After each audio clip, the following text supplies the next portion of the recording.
agradeço que vocês tenham comparecido, tenham vindo. Bonjour à toutes et à tous. Eu vou falar aqui um pouquinho a apresentação, tá? Vou dar uns avisos.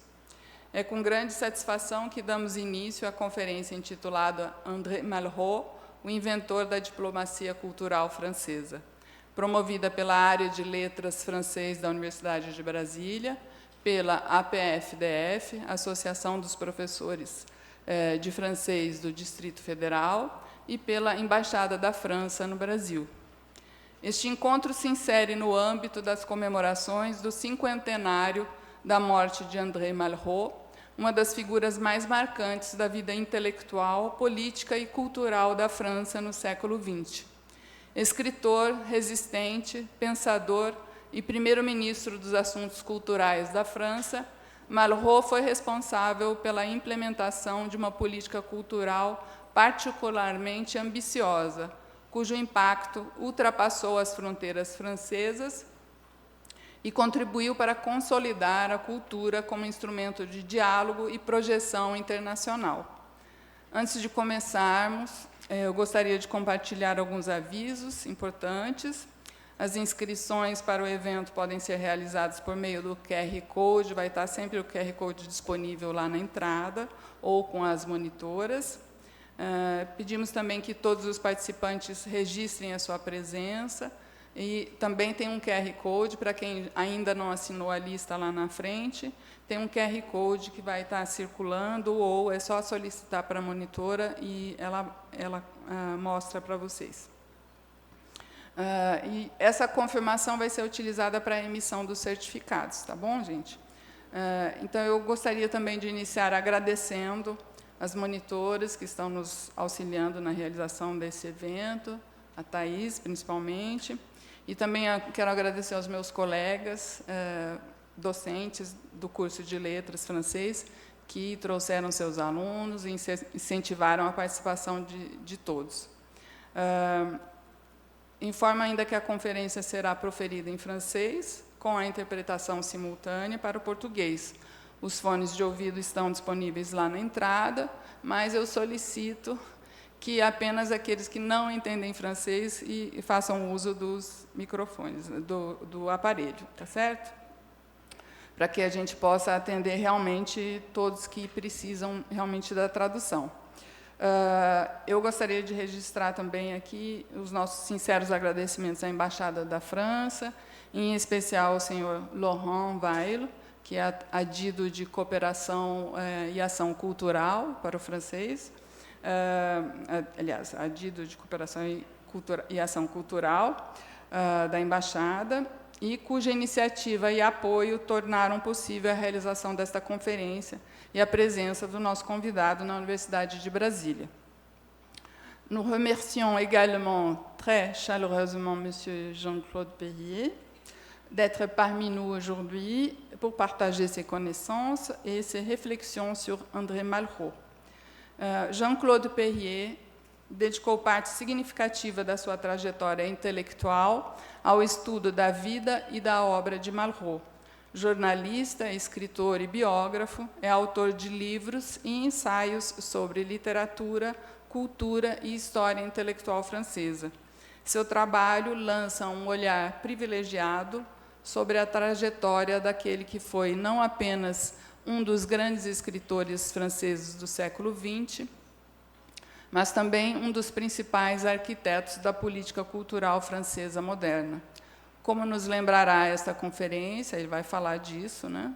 Uma das etapas inaugurais desse percurso ministerial foi justamente o histórico discurso pronunciado por Malraux em Brasília, em 25 de agosto de 1959, um marco importante das relações culturais entre a França e o Brasil.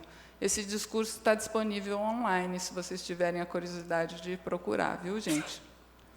Teremos hoje, portanto, a oportunidade de cruzar perspectivas francesas e brasileiras sobre diplomacia cultural, ação pública no campo da cultura e os desafios contemporâneos da circulação internacional das artes e das ideias.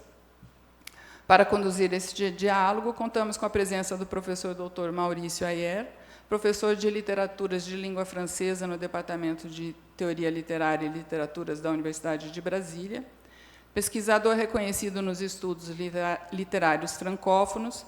Maurício é autor de numerosos trabalhos dedicados à obra de Marguerite Duras, entre eles o livro A Música do Fim do Mundo, Orquestrações de Literatura, Teatro e Cinema, em Marguerite Duras, publicado em 2024. Sua trajetória inclui a organização de importantes eventos acadêmicos e culturais dedicados à literatura e ao cinema de expressão francesa, bem como uma intensa participação em redes internacionais de pesquisa. Professor Maurício, muito obrigada por aceitar a mediação deste encontro e por contribuir para enriquecer este diálogo entre nossas culturas. J'invite maintenant M. Jean-Claude Pellier et M. Maurício à prendre place à la table de conférence.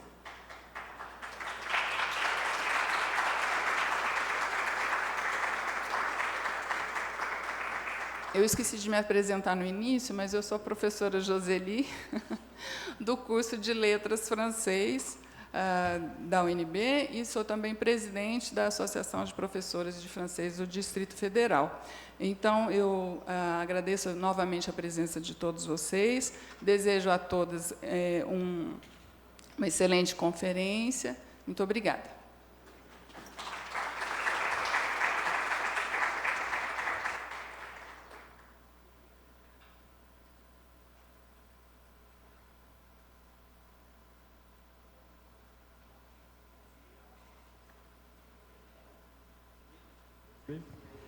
Là, ça marche.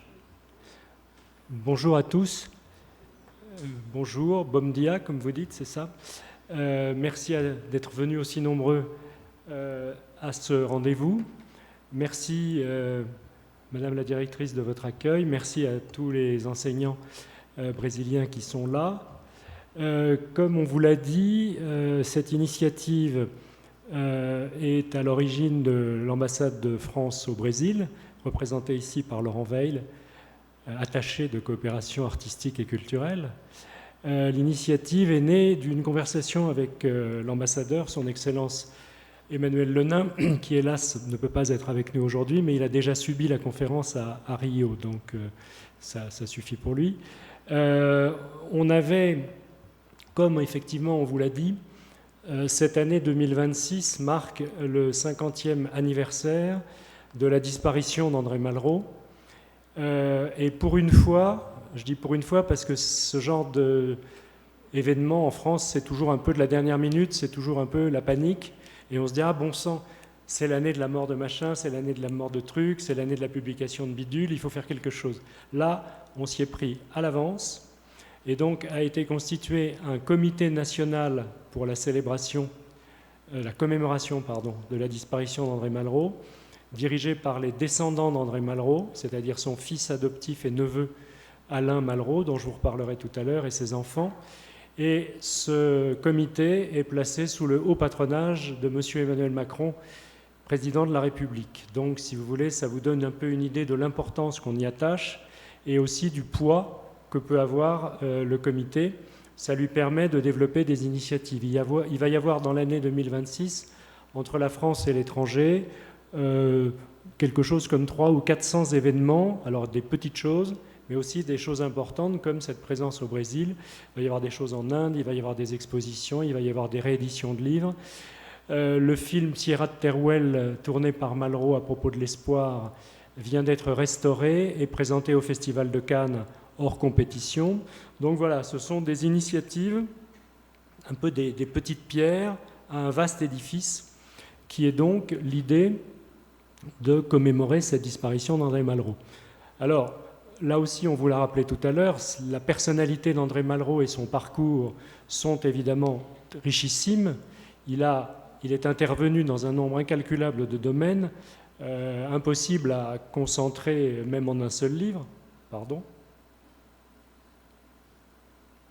Et évidemment, venant au Brésil, l'évidence était de rappeler ce fameux discours du 25 août 1959 dont on reparlera tout à l'heure. Mais je me suis dit, avec l'ambassadeur, qu'est-ce que je vais pouvoir raconter aux Brésiliens? Ils en savent plus que moi sur ce 25 août 1959, puisque certains y étaient peut-être, et que d'autres, en tout cas, l'ont appris. C'est une date importante, fondatrice dans l'histoire de Brasilia et plus généralement dans celle du Brésil et dans la coopération franco-brésilienne. Donc, notre idée a été de réintégrer ce discours du 25 août 1959 dans la trajectoire d'André Malraux de ces années-là, donc dans les 11 années qu'il a passées en tant que ministre des Affaires culturelles du général de Gaulle, on va en parler dans un instant, et d'essayer de voir comment Malraux, là aussi, a inventé quelque chose qui n'existait pas, qu'on appelle en bon français diplomatie culturelle, qu'on appelle en charabia soft power. Le soft power, tout le monde comprend, c'est-à-dire comment un pays peut-il utiliser, c'est pas très gentil, mais peut-il mettre en valeur certains de ses créateurs, certains de ses intellectuels, une partie de son patrimoine, tout en accordant, si vous voulez, tout en raccordant cette médiation culturelle à une vaste politique globale qui peut prendre des aspects économiques, stratégiques, des alliances, etc., etc. Donc ça, c'est effectivement quelque chose de très moderne et c'est une invention conjointe de Gaulle-Malraux. Je vais y revenir dans un instant. Alors, il faut bien comprendre que toute cette histoire ne vient pas de n'importe où. C'est pas par hasard que le général de Gaulle, revenu au pouvoir en 1958, a rappelé tout de suite auprès de lui André Malraux. André Malraux est le type même de ce qu'on appelait autrefois en France un écrivain engagé. Le mot fait un peu XXe siècle, mais il n'empêche que c'est la meilleure définition possible. Écrivain engagé, je vais vous retracer rapidement ces différents engagements pour vous montrer que ce compagnonnage auprès du général de Gaulle, qui a été très mal vécu en France par une partie de la classe intellectuelle et politique, qui a fait beaucoup de tort à Malraux au niveau international et qui lui a coûté quelques distinctions dont je vous parlerai tout à l'heure, ça n'est pas du tout un fruit du hasard. Donc, André Malraux était né en 1901, c'est facile à retenir. Donc, si vous voulez, bon, il a eu une enfance sur laquelle je ne m'étendrai pas, lui-même il ne l'aimait pas beaucoup. Sachez simplement que naître en 1901, ça voulait dire passer son adolescence pendant la guerre de 14. Donc, il a vécu déjà cette espèce de premier trauma qu'au moment de l'adolescence où on ne pense qu'à s'amuser, c'était la guerre de 14. Les hommes partaient au front, il y avait des gueules cassées dans les rues de Paris, etc. etc. Donc, ce n'était pas une enfance très rigolote, sachant qu'en plus, il avait des deuils dans sa famille, etc. Dès 1916, donc il a 15 ans, dès 1916, il dit « je veux être écrivain ». On appelle ça la vocation. Je veux être écrivain. Malraux s'est formé lui-même. Il n'avait même pas son bac.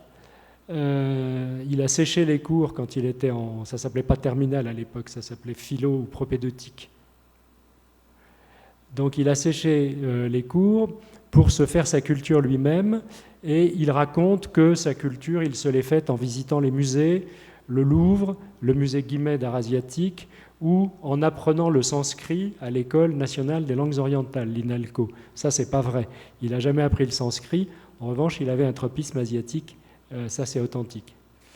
Donc, le premier engagement politique de Malraux est arrivé un peu par hasard en 1923. Donc, à partir de sa 19e année, 19-20 ans, comme il n'avait pas son bac, qu'il voulait devenir écrivain, il a fait ce qui se faisait à l'époque, c'est-à-dire qu'il a commencé à fréquenter le milieu littéraire parisien. Il a commencé à écrire dans des petites revues et il a commencé à faire de l'édition. Il s'était formé lui-même à la bibliophilie, sur le tas, comme on dit, et donc il est devenu assez rapidement concepteur de livres, notamment des livres illustrés. Il a eu manifesté très tôt un goût pour les arts et surtout pour les artistes de son époque. Et il a donc favorisé des éditions avec des illustrations de gens qui s'appellent Fernand Léger, André Masson, Dunoyer de Segonzac, etc., qui étaient déjà des artistes reconnus dans les années 20. En 1920, il s'était marié avec une femme qui était tout son opposé, qui s'appelait Clara Goldschmidt. Donc André Malraux, ce grand garçon tout maigre, ténébreux, avec la mèche sur l'œil, plutôt beau gosse, sans doute un peu frimeur, parce qu'il fallait bien compenser son origine sociale modeste et son absence de bac. Il épouse Clara Goldschmidt, qui avait 2, 3, 4 ans de plus que lui, mais il s'était rajeuni, il s'était vieilli à la mairie quand ils se sont mariés, par élégance. Il épouse Clara Goldschmidt, qui est une espèce de toute petite bonne femme, toute ronde, très vive, descendante d'une grande famille de commerçants juifs allemands, très riche, cosmopolite et extrêmement cultivé.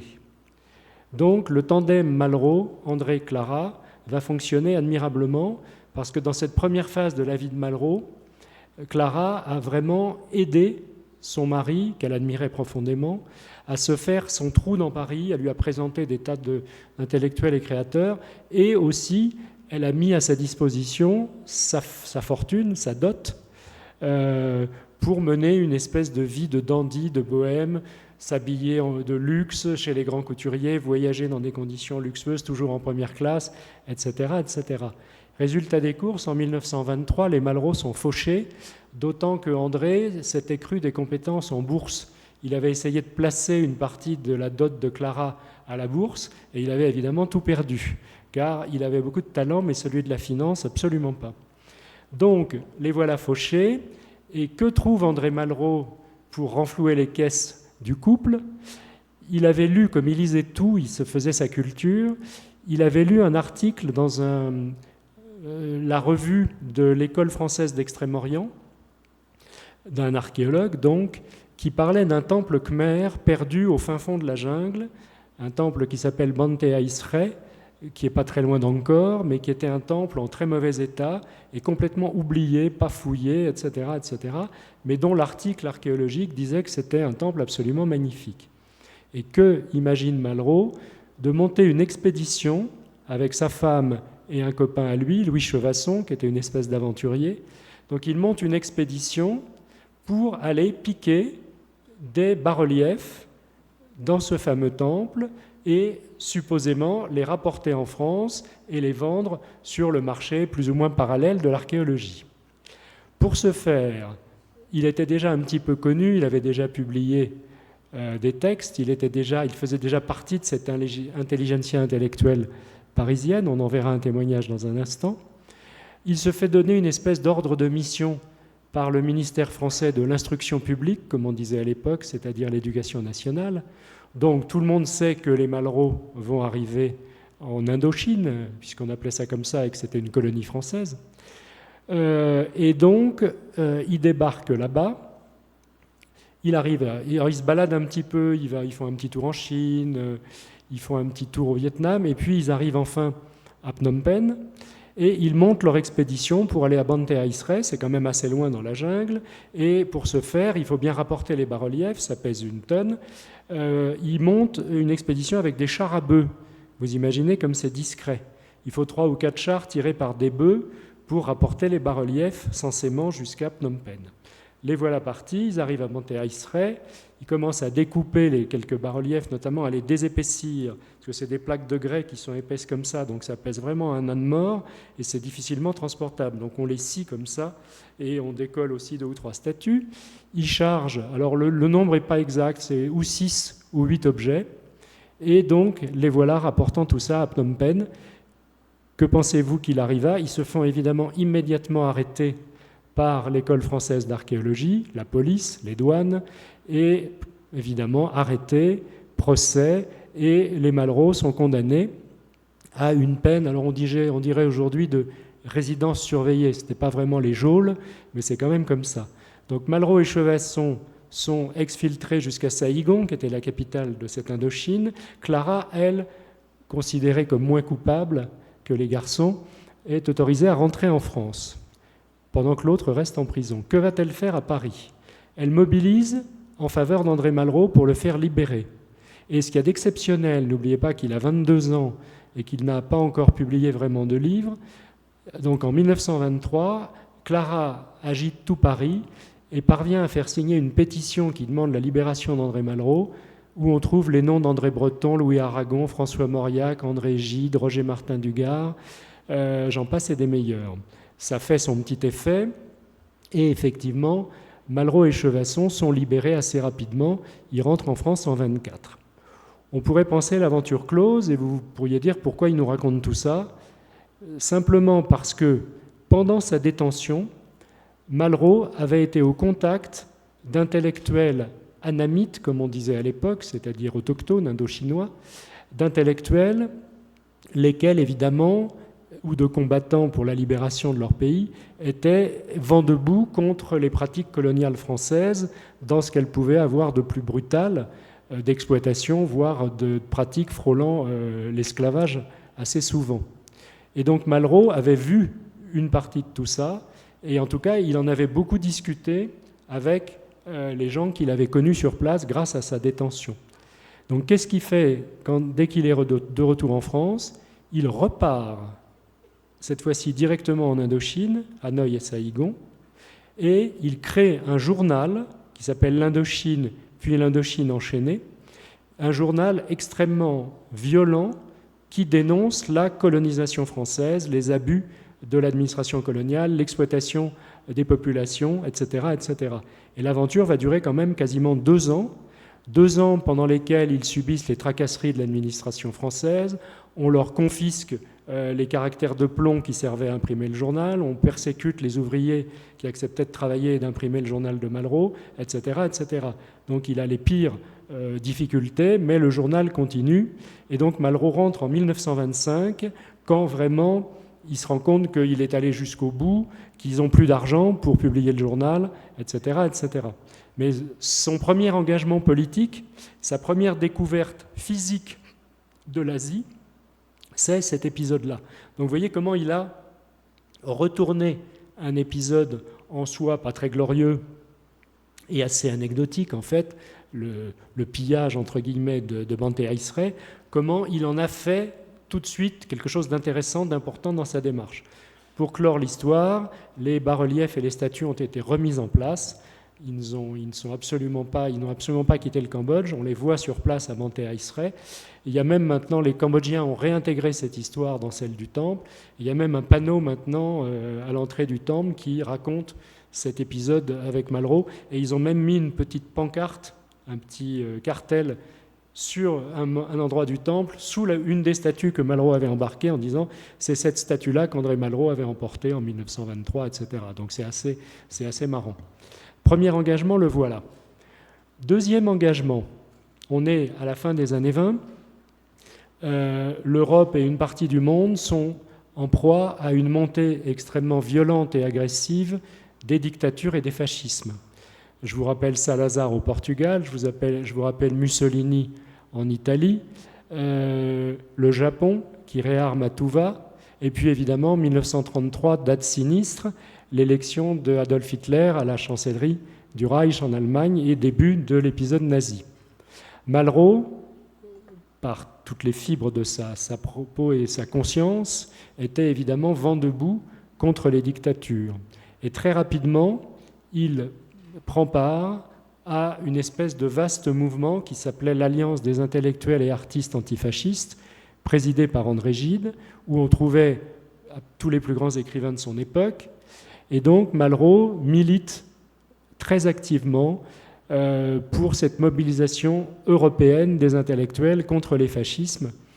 Ils organisent des congrès, ils organisent des pétitions. Ils essaient par exemple, dès 1934, de faire libérer les communistes bulgares de Dimitrov et ses amis qui avaient été accusés par les nazis d'avoir mis le feu au Reichstag, le Parlement de Berlin, ce qui est faux. Et avec Gide, Malraux part en Allemagne en 1934 pour essayer de rencontrer, sinon Hitler, du moins Goebbels, avec une lettre où ils exigeaient la libération immédiate de Dimitrov, innocent de l'incendie du Reichstag. c'est quand même assez courageux. Et ça a plus ou moins marché parce que Dimitrov et les Bulgares ont été libérés quelques semaines après le voyage. Donc, engagement antifasciste résolu. Sachant que, artiste engagé, écrivain engagé, on va voir que Malraux ne s'est pas contenté de pétitionner, organiser des colloques, etc. Éclate, comme vous le savez, en 1936, la guerre d'Espagne. Donc un général Félon, Franco, mobilise ses troupes venues du Maroc espagnol pour attaquer la République. Et les démocraties occidentales, pourtant plutôt social-démocrates, comme le Front populaire en France, se dégonflent, n'aident pas vraiment la République espagnole. Ça se passe assez mal dès le début pour la République espagnole. Les franquistes sont aidés par les troupes de Hitler et les troupes de Mussolini. N'oubliez pas, par exemple, que Guernica, le village basque martyr dont Picasso a fait son plus célèbre tableau, les Basques espagnols ont été massacrés par les Stukas allemands, pas par des avions de Franco.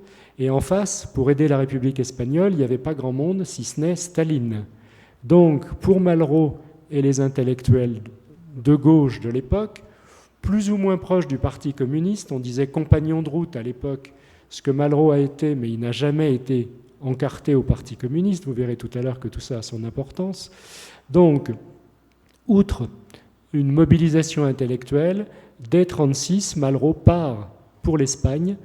Il cofonde ce qu'on a appelé les brigades internationales, la brigade España, une brigade d'aviation, dont il prend la tête, composée de volontaires de toute nationalité, qui apportent leur savoir-faire. Alors évidemment, il ne savait pas piloter un avion, mais il avait des dons d'organisation, il avait des dons de mobilisation, il avait un charisme, et donc il a mis toute son énergie au service de la République espagnole. Il est aussi allé à un moment aux États-Unis pour faire une tournée de conférences payante, très chère, pour ramasser des fonds pour aider la République espagnole à s'acheter des armes, etc., etc.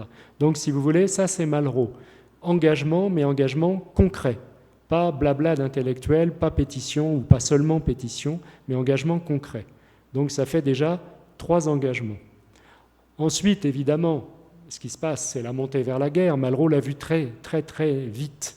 Et donc il écrit dans un discours prononcé justement devant ce congrès des intellectuels antifascistes que, voyant la guerre arriver, pour lui, le choix est simple. C'est ou ce qu'on appelait la peste brune à l'époque, ou la faucille et le marteau. Autrement dit, ou bien on soutenait les régimes fascistes, ou bien on était avec ceux qui les combattaient, c'est-à-dire la Russie soviétique de Staline. Ce qui se vérifiera pendant la Deuxième Guerre mondiale, puisque n'oubliez pas que l'URSS est entrée en guerre aux côtés des puissances européennes avant les États-Unis. Donc Malraux va être mobilisé en 1939, au moment où la guerre éclate. Il est mobilisé, il est dans l'artillerie. Il est blessé assez rapidement, donc il est renvoyé du front. Mais il entre, à partir de 1943, dans les mouvements de résistance, en même temps que ses 2 frères. Ils sont arrêtés, Malraux s'évade, les 2 frères sont arrêtés aussi. Ils seront, eux, hélas, exécutés par la Gestapo. Ce qui fait que Malraux, après la guerre, on y reviendra aussi tout à l'heure, Malraux épousera la veuve de son frère Roland et adoptera le fils que Madeleine Malraux avait eu avec Roland et l'élèvera comme son propre fils avec ses 2 fils à lui. Donc, pendant la guerre, la résistance, il ne rejoint pas De Gaulle en 1940. Alors, on s'est beaucoup posé la question, est-ce qu'il a eu connaissance de l'appel du 18 juin ? Probablement. Est-ce qu'il savait qui était De Gaulle ? Sans doute, parce que De Gaulle avait publié des livres, notamment Le fil de l'épée, dès les années 20, où il préconisait de réarmer la France face à la menace de la guerre imminente que personne n'a prise au sérieux, sauf effectivement un certain nombre de gens comme Malraux. Il n'était pas en accord idéologique, on dirait aujourd'hui, avec De Gaulle, parce que De Gaulle était quand même un officier, donc petite aristocratie de province, conservateur, très catholique, maurassien à un moment, donc, et pas de la même génération. Il avait 11 ans de plus que Malraux. Donc, si vous voulez, d'une certaine façon, ces deux-là n'avaient rien pour se rencontrer. Il n'y avait pas d'atome crochu évident, et on ne voit pas bien ce que Malraux serait allé faire tout seul à Londres, comme ça, comme l'ont fait d'autres Français. En revanche, il crée ou il participe à des réseaux dans la résistance française, sous le nom du colonel Berger, qui est son pseudonyme. Les Allemands sont à sa poursuite, ses appartements sont pillés, les manuscrits qu'il avait à l'époque ont été détruits, brûlés par la Gestapo. Et donc, lui prend un engagement très précis, donc encore une fois dans l'artillerie, enfin dans les blindés en l'occurrence, et donc il constitue cette brigade Alsace-Lorraine qui ira jusque effectivement dans l'est de la France délivrer les provinces de l'Est du joug nazi, du joug allemand. Et puis enfin, en 1945, il rencontre le général de Gaulle physiquement, c'est en mai 1945 pour la première fois, et on peut parler d'un véritable coup de foudre parce que avec des personnages de cette envergure, eh bien, toute la suite en a déroulé, si vous voulez. Alors, on ne sait pas exactement ce qu'ils se sont dit. Malraux l'a raconté vaguement, mais à sa façon. Je dis coup de foudre parce que fascination réciproque. Donc vous avez de Gaulle, militaire de carrière, qui a été mis au banc de l'armée française parce qu'il a eu raison trop tôt, fasciné par la politique, mais aussi fasciné par la culture. C'était un grand lecteur des écrivains classiques, notamment Chateaubriand, et lui-même avait publié des livres, je vous l'ai dit tout à l'heure, donc il se piquait un peu d'écriture. En France, tout le monde écrit, tout le monde publie des livres, c'est notre passion numéro 1 nationale, même les footballeurs, même les coiffeurs, même les chefs cuisiniers, tout le monde. En France, une carrière n'est pas aboutie, n'est pas sérieuse s'il n'y a pas au moins un ou deux livres, sans parler de nos hommes politiques qui encombrent les rayons des librairies, et c'est pas fini avec la campagne électorale qui s'annonce. Donc De Gaulle, fasciné par l'écriture, fasciné par l'histoire, se voyant déjà en continuateur, c'était le libérateur de la France quand même, se voyant un peu en continuateur du grand mythe français qui va de Clovis à Richelieu en passant par Jeanne d'Arc, du Guesclin, etc., etc. Il y a toute une geste, on appelle ça aujourd'hui un grand roman national français. Voilà pour De Gaulle. Quant à Malraux, je vous ai dit, intellectuel engagé, fasciné par l'action, fasciné aussi quelque part par le pouvoir politique, fasciné par les grands conquérants de l'Antiquité. Lui ne rêvait que d'Alexandre le Grand et de ce genre de choses, Napoléon, Colbert aussi. Sous la République, il était fasciné par des gens comme Carnot, qui était l'organisateur de l'armée sous la Révolution française, et évidemment, immense écrivain, puisque j'ai oublié de vous dire au passage que tout en s'engageant partout où il l'a fait, il a publié donc dans les années de 28 jusqu'à la guerre, il a publié rien moins quand même que La tentation de l'Occident, Les Conquérants, La Voie royale sur son aventure cambodgienne, La condition humaine 1933, prix Goncourt, best-seller mondial, et en 1937 L'Espoir, où donc il met en roman son expérience de la guerre d'Espagne. Tout ça avec un grand succès. Donc en plus d'être courageux, reconnu, etc., De Gaulle voit arriver à ses côtés un écrivain de renommée mondiale et de tout premier plan. C'est quand même assez flatteur. Donc les deux font la paire, les deux s'entendent, et dès la fin de la guerre, comme vous le savez, le général de Gaulle est appelé à la présidence du Conseil, comme on disait à l'époque, une espèce de conseil provisoire, un gouvernement provisoire où il forge une coalition qui va de partis traditionnels jusqu'aux communistes, et il gouverne un certain temps, jusqu'en 1946, comme ça, et dès le début, il appelle Malraux à ses côtés comme ministre de l'Information. Ça veut dire que Malraux, et ça va avoir son importance tout de suite, Malraux est considéré par De Gaulle dès le début comme totalement fiable, homme de confiance, et son porte-parole privé, personnel, bien au-delà de fonctions gouvernementales qu'il a pu lui confier. Donc ça dure jusqu'en 1946. Et puis, il se passe ce qui se passe souvent avec les coalitions. En 1946, les communistes quittent le radeau gouvernemental, tout ça explose, et la France revient à ses vieux démons, c'est-à-dire à la 4e République. se crée un parti politique qui s'appelle le RPF, Rassemblement du peuple français, dont le but avoué, alors plus ou moins présidé par De Gaulle, mais qui ne met pas les mains dans le cambouis, le but avoué du RPF était de provoquer le retour au pouvoir du général de Gaulle, parce qu'un certain nombre de Français, de plus en plus nombreux, ont commencé à penser que face à la gabegie de la 4e République, le seul qui pouvait tirer la France de l'ornière, qui avait la légitimité, qui pouvait fédérer à peu près tout le monde et qui avait une vision d'ambition nationale, c'était le général de Gaulle, lequel écrit ses mémoires à l'époque, mémoires de guerre, où justement les gens du RPF puisent son inspiration. Malraux ne reste pas inactif pendant cette affaire, qui va durer 12 ans quand même. De Gaulle quitte le pouvoir en 1946 et ne le récupérera qu'en mai 1958. Donc, pendant ces 12 ans, Malraux, délégué à la propagande, mobilise les troupes, ne laisse pas mollir, si vous voulez, l'enthousiasme, et prononce des discours, à chaque fois qu'il y a des élections, prononce des discours complètement délirants, où il parle à la fois des soldats de l'an 2, de Napoléon et de François Mitterrand, qu'il détestait.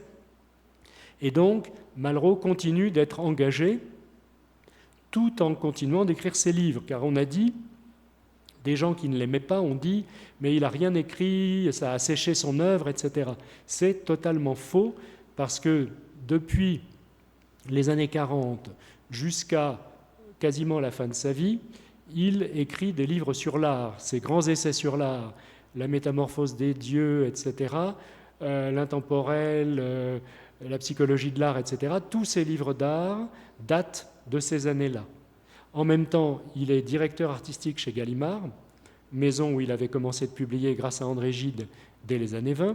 Et donc, il dirige un certain nombre d'entreprises chez Gallimard, il crée des collections prestigieuses, il publie un certain nombre d'auteurs qui s'appellent Gide, Saint-Exupéry, Camus, etc., excusez-moi du peu.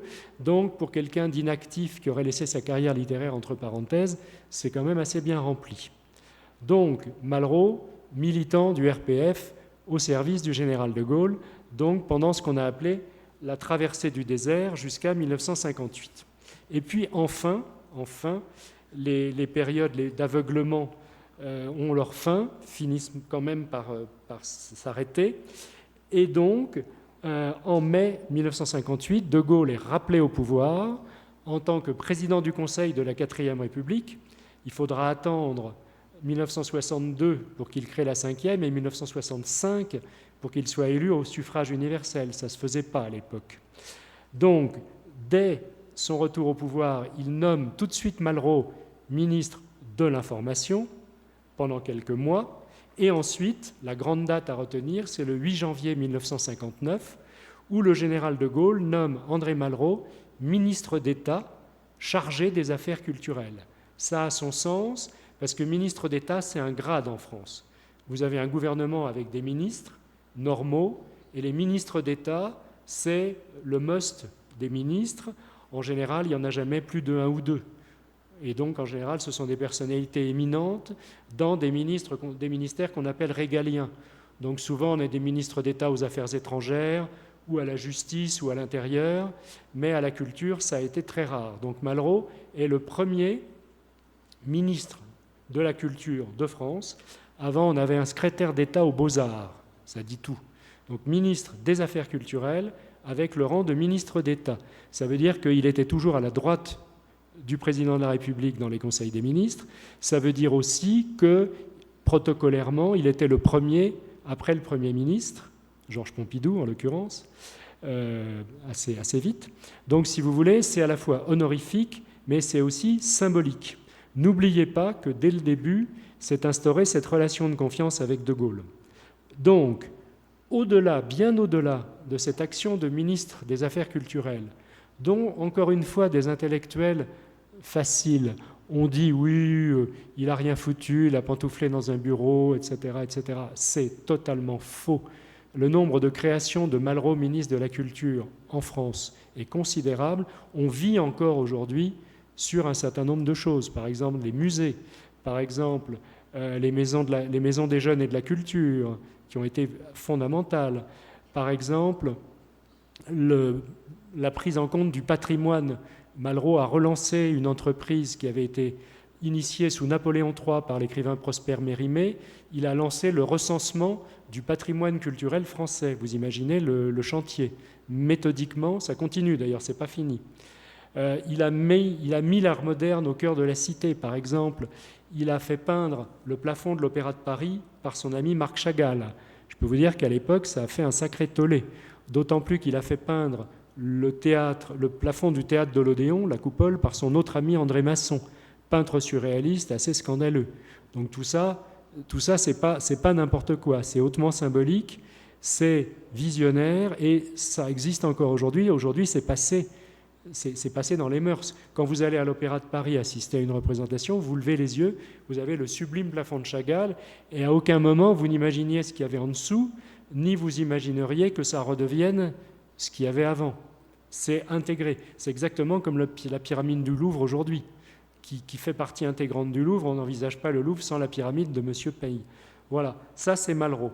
Mais bien au-delà, et c'est ça qui est très important dans notre affaire, j'y viens, c'est que dès le début, Malraux va être l'envoyé spécial du général de Gaulle auprès de pays auxquels de Gaulle tenait pour leur poids civilisationnel, politique ou géopolitique. Dès son arrivée, dès fin 1958, Malraux est envoyé par le général de Gaulle dans 3 pays importants, qu'il appelle des pays d'antique civilisation.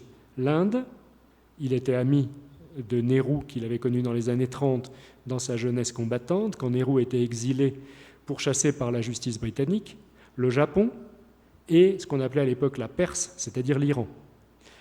Et quand je dis Malraux est envoyé spécial du général de Gaulle, c'est avec un message. Dans chacun de ces pays, il est porteur d'un message personnel du général de Gaulle aux dirigeants de tel ou tel de ces pays.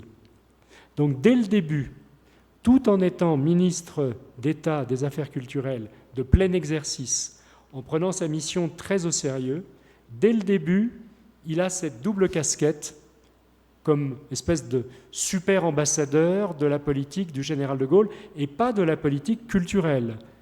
Bien sûr, quand il va en Inde avec Nehru, il va parler culture, ils vont organiser une exposition, etc. Mais il ne va pas pour parler que culture. Il va pour parler stratégie, alliance, armée, guerre, conflit, alliance, amitié, contrat, que sais-je. Donc il fait vraiment de la politique au nom du général de Gaulle. Et ça nous amène donc à ce 25 août 1959 pour le Brésil.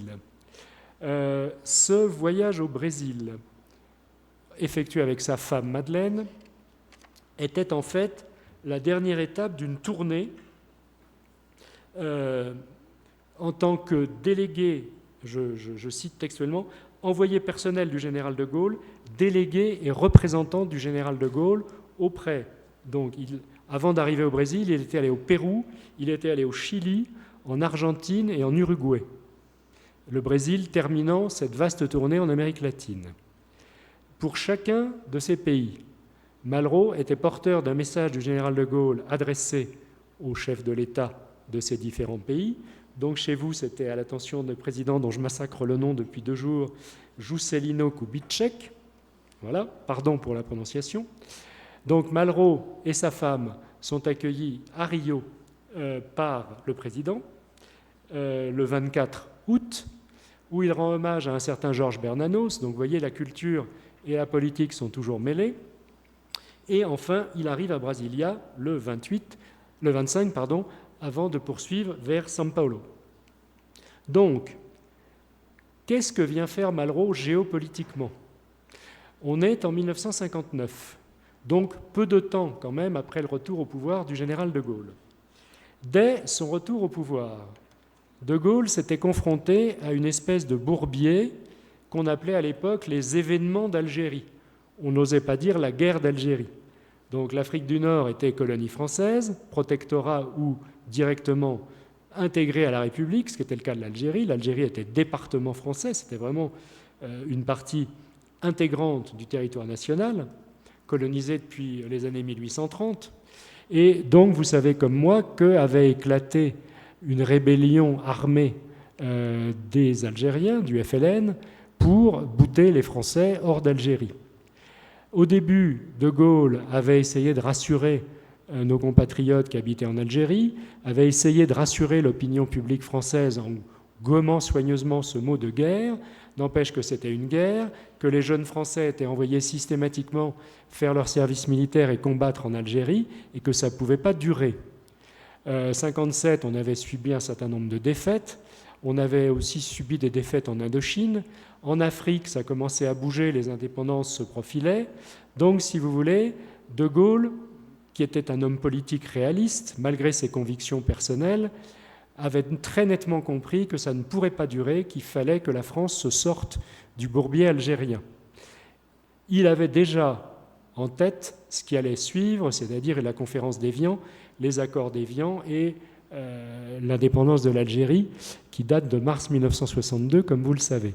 Seulement, il fallait pour cela faire passer cette idée, si vous voulez, auprès d'un certain nombre de pays qui importaient à ses yeux. Et c'est là que le Brésil se positionne.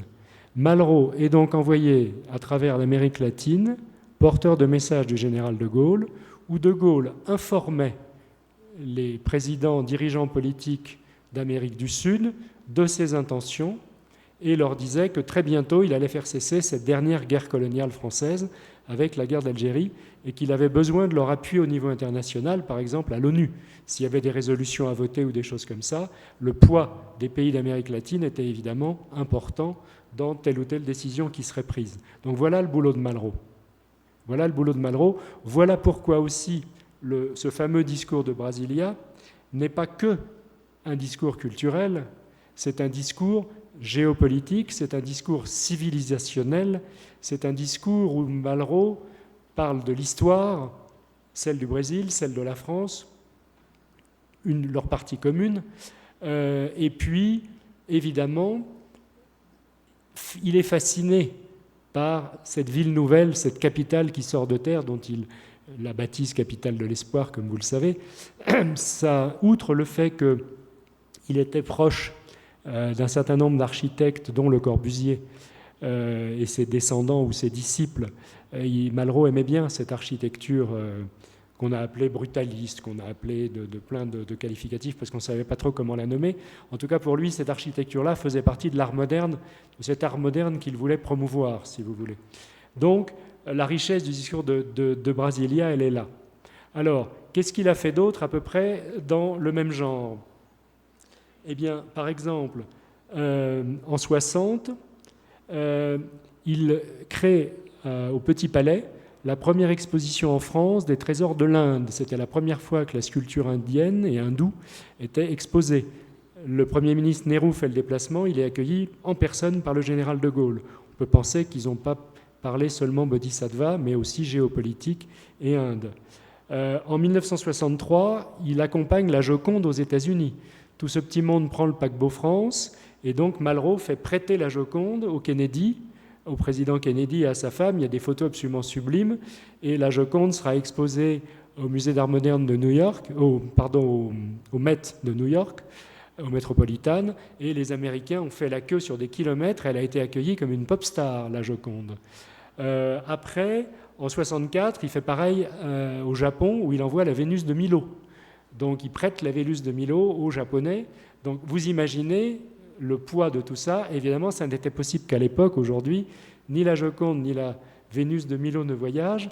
En revanche, comme vous le savez, la France, le président Macron vient de prêter la tapisserie de Bayeux aux Anglais. Ça n'a pas fait que des heureux en France pour célébrer, donc, c'est quoi ? C'est les 1000 ans de la bataille de Hastings, c'est ça ? Où Guillaume le Conquérant a fichu la pâtée aux Anglais. Donc on a prêté cette fameuse tapisserie de Bayeux. Ça ne se fait plus. On ne prête plus les chefs-d'œuvre, c'est trop fragile, c'est trop compliqué. Et si jamais le France avait fait naufrage avec la Joconde et Malraux à bord, vous imaginez la catastrophe.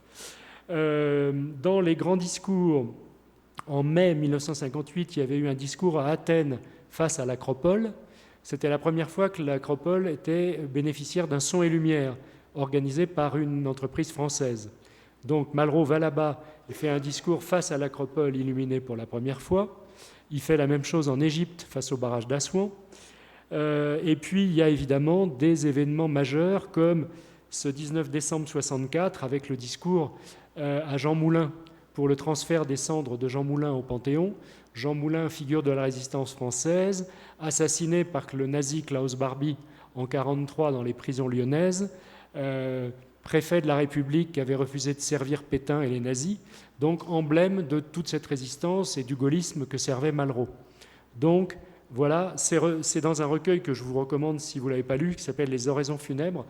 Elles ne sont pas toutes funèbres, mais il y en a pas mal qui sont funèbres. Il a rassemblé un certain nombre de ses grands discours dans ce petit bouquin. Il n'y a hélas pas le discours de Brasilia, mais il est trouvable ailleurs. Alors, si je vous ai raconté à peu près toute la série des engagements politiques de Malraux, c'est pour vous expliquer, tenter de vous expliquer comment on en est arrivé là. C'est-à-dire qu'il n'a pas changé. Je veux dire, le Malraux, ministre du général de Gaulle dès 1946, jusqu'en 1969, car il a l'élégance de démissionner après que de Gaulle a démissionné lui-même, battu au référendum en avril 1969.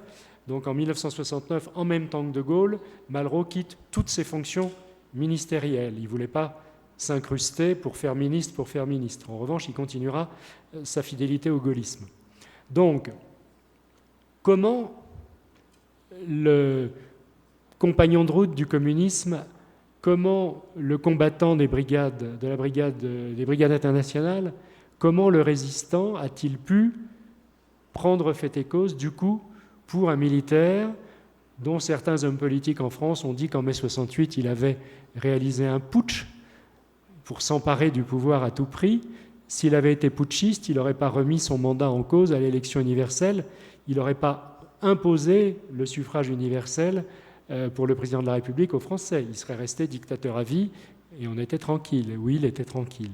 Donc ça ne tient pas la route.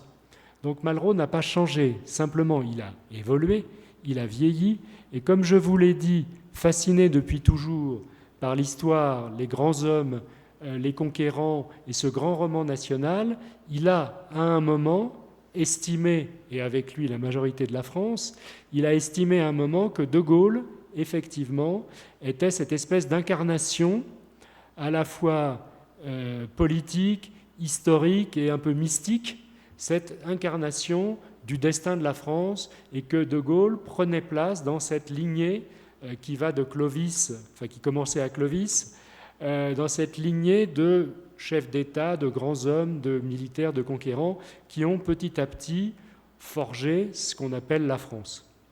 Grand roman national, encore une fois. Donc, si vous voulez, Malraux s'est vu comme une espèce de chevalier servant, prenant les armes et fait et cause pour défendre ce qui lui semblait être l'incarnation de cette France éternelle, millénaire, sur laquelle il a beaucoup écrit et beaucoup médité. Donc, effectivement, ça lui a valu beaucoup d'inimitié politique, mais de toute façon, tous ces gens-là, les Sartre, Beauvoir et compagnie, le détestaient, alors qu'il les a beaucoup aidés quand il était ministre, justement. Donc, un peu plus, un peu moins, ça ne changeait pas la donne. Ensuite, on a dit qu'il n'a rien écrit. Je vous ai dit que c'était faux. Ensuite, on a dit qu'il n'a rien foutu, ce qui était faux aussi.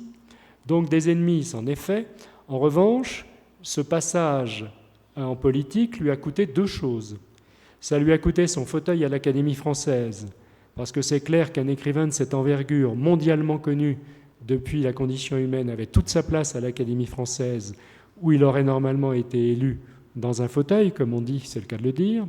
Secondo, ça lui a coûté son prix Nobel de littérature, parce que c'est pareil, il avait tout pour être honoré du prix Nobel de littérature. Sauf qu'il n'était pas question, pour le jury de Stockholm, de donner le prix Nobel de littérature à un ministre en exercice. Et après, c'était trop tard. Peut-être il aurait refusé. À tel point qu'en 1957, quand Albert Camus, qui était donc un ami de Malraux, très proche, quand Camus lui-même a eu le prix Nobel de littérature, il commence son discours de remerciement à Stockholm en disant « c'est Malraux qui aurait dû l'avoir ».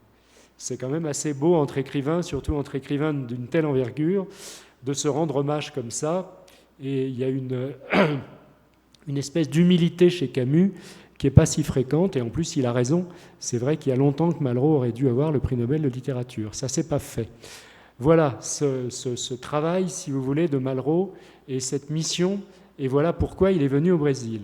Alors, avant d'entrer un peu plus en détail, s'il nous reste un petit peu de temps, dans le contenu du discours de Brasilia, mais vous le connaissez encore une fois, il y a une petite histoire amusante de Malraux avec le Brésil. Il se trouve que, comme je vous l'ai dit tout à l'heure, il avait, avec une certaine élégance, j'allais dire une élégance méditerranéenne, parce que ça se fait en Méditerranée, que quand, par exemple, une femme est veuve, si le frère de son mari, en Afrique du Nord par exemple, si le frère de son mari est célibataire, il épouse la veuve et il prenne en charge les enfants. Malraux a fait ça, donc il a épousé pendant la guerre, juste après la guerre, il a épousé la veuve de son frère Roland et il a adopté son fils Alain Malraux, qui était tout gamin, et il l'a élevé, le petit Alain, il l'a élevé avec les 2 fils que lui, André Malraux, avait eus d'une femme qui s'appelait Josette Clotis, qui était une intellectuelle, une écrivain et une journaliste française, qui était son grand amour après qu'il avait divorcé de Clara. La revoilà, la Clara. Donc, pour faire un peu de vie privée, Malraux a une fille avec Clara en 1937, mais le couple battait de l'aile. Et donc Malraux ne s'est pas beaucoup occupé de sa fille Florence, laquelle était une intellectuelle engagée, elle très à gauche, et a été la femme du cinéaste Alain Resnais. Elle s'appelait Florence Resnais. Elle est morte il y a 2 ans. Donc, il a une première fille avec Clara, mais divorcé, il ne s'occupe pas vraiment. Il tombe amoureux de Josette Clotis. Ils ne sont pas mariés. Ils se voient pendant la guerre et la résistance, ce n'est pas facile. Il trouve quand même le temps de faire 2 garçons, Vincent et Gauthier. Mais Josette Clotis meurt pendant la guerre en Corrèze, où elle venait rejoindre Malraux. C'est horrible, elle est écrasée par un train. Elle était sur le quai de la gare, elle venait rejoindre Malraux, elle glisse sous le train et elle est écrasée par le train. La vie privée de Malraux, c'est une succession de drames et de morts. C'est pas gai du tout. Donc, il se trouve pendant la guerre avec 2 fils, enfin une fille élevée par sa mère, 2 fils en bas âge dont il ne savait pas quoi faire, et en plus la veuve de son frère qui avait un gamin. Donc, avec une certaine noblesse et peut-être un certain sens pratique, après la guerre, il réorganise tout ça, il épouse Madeleine, laquelle va élever les 3 garçons. Vincent Gauthier et le petit Alain. Le petit Alain a fait son chemin, c'est un type assez rigolo, qui préside, il est le président d'honneur du fameux comité de célébration de commémoration des 50 ans, avec ses enfants, et Alain Malraux, qui est un rêveur, un farfelu, se trouve avoir été attaché culturel à Rio au milieu des années 70, pendant 1 an et demi, 2 ans. Il n'est pas resté très longtemps, parce que c'est quand il était en poste à Rio qu'il a appris la mort de Malraux le 23 novembre 1976 et qu'il est rentré immédiatement en France.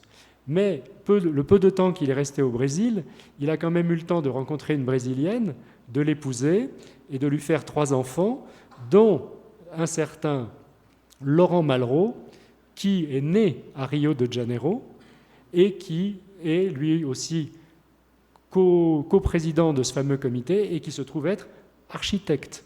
Il n'y a pas de hasard. Et donc, j'ai vu la famille Malraux avant de venir ici, et ils m'ont dit surtout, dis aux Brésiliens, notre amour de ce pays, les merveilleuses années qu'on y a passées, ça a été trop bref, et Laurent aurait rêvé d'être là, mais hélas, il ne pouvait pas, c'était un peu compliqué de monter toute une tournée, mais en tout cas, il y a ce petit attachement de la famille Malraux pour le Brésil, et on se souvient encore de... Voilà. Et évidemment, tout ce petit monde parle encore un peu brésilien, parce que... Alors, Alain est aussi divorcé de sa brésilienne, mais voilà, ça c'est une autre histoire. Donc vous voyez, il y a tout un tas d'épisodes et tout ça est lié. Alors, ce fameux discours de Brasilia. Schématiquement, ça commence de façon très protocolaire.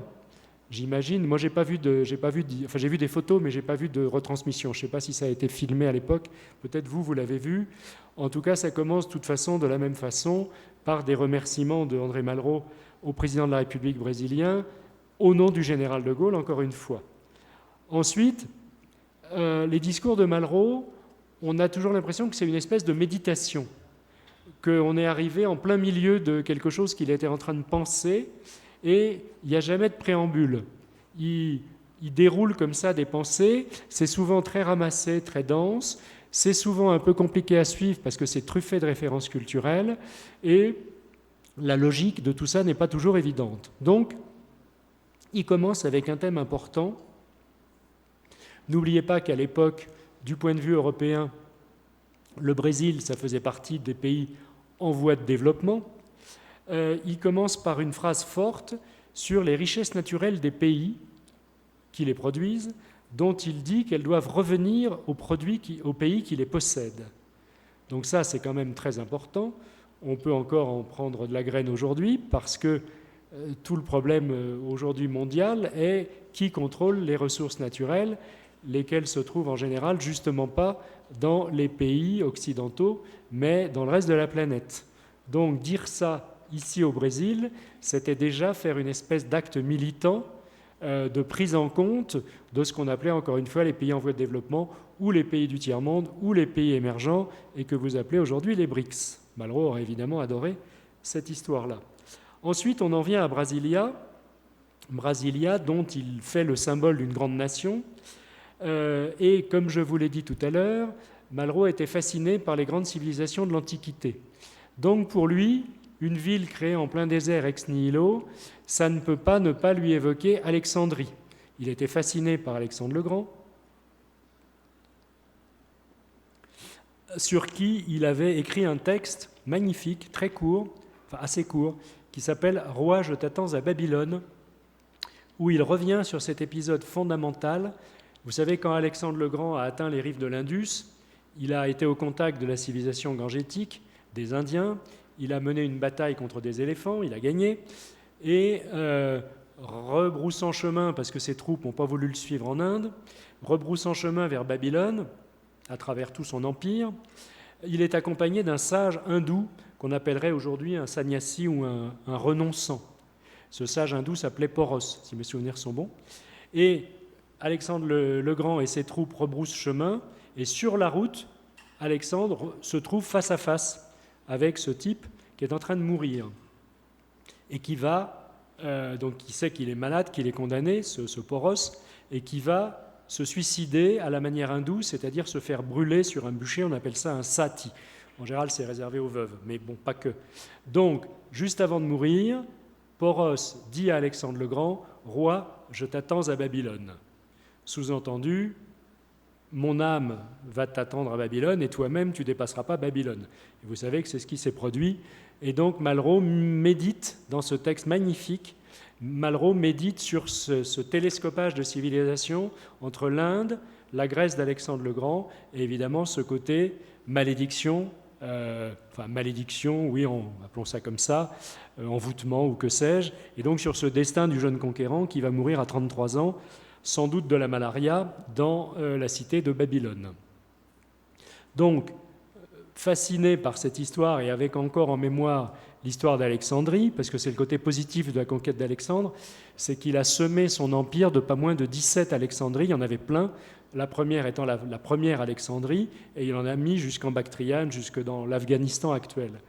Donc, Malraux compare cette Brasilia qui sort des sables, posant la première pierre de la Maison de France, je crois, il compare donc cette ville nouvelle à l'Alexandrie créée de toutes pièces par Alexandre le Grand.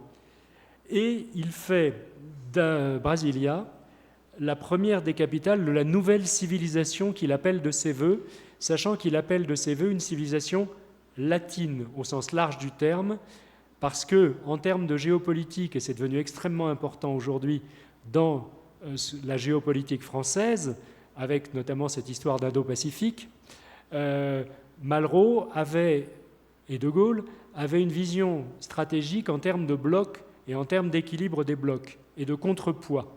Et pour lui, c'est clair que l'Amérique latine au sens large, les pays latins au sens large, devaient être un contrepoids à l'influence anglo-saxonne qui était déjà prédominante à l'époque, bien moins qu'elle ne l'est ou qu'elle ne l'a été aujourd'hui.